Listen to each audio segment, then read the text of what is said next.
अभियोग आसी नयागढ़ सब जेल वार्डर रामकृष्ण साहू विरोध में नयागढ़ सब जेल गतकाली जड़े विचाराधीन कैदी देह खराब होता कैदी जन को जगिबा जेल पक्षर रामकृष्ण को दायित्व दि जाता सेतेबेले अन्य एक शଯ୍यार मंजुलता नामक जड़े महिला देह खराब हो डाक्तखाना चिकित्सित होते सही समय रामकृष्ण और जड़े बंधु मिसी महिला को असदाचरण करते एने आज मंजुलता स्वामी नयागढ़ टाउन थाना अभियोग कर घटनास्थल में पुलिस पहुंची तदंत चलाई बेले टाउन थाना आईआईसी यही सूचना देते।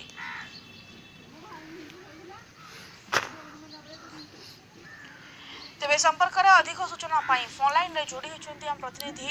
देवव्रत नायक। देवव्रत जानापी चाहबू जो घटना गोटे घटना घटीगला जड़े पुलिस जो बर्तरी रही वार्डर जड़े जेल वार्डर जो महिला को असदाचरण करते घटना केबर घटना और कौन अभियोग होती नयागढ़ एक खाकी बत्ती कलंक देखा मिली गतकाली राति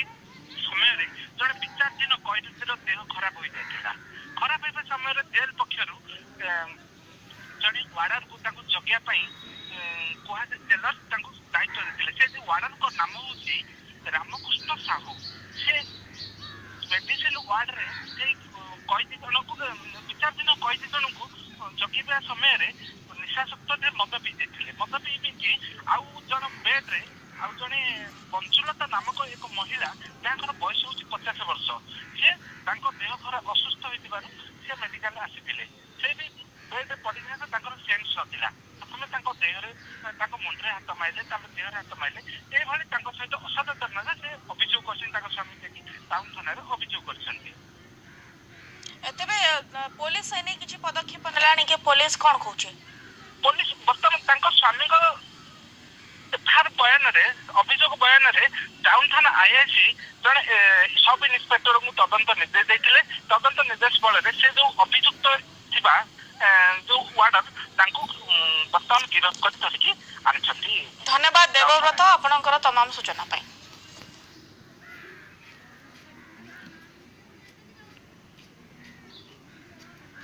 पाख रूम रे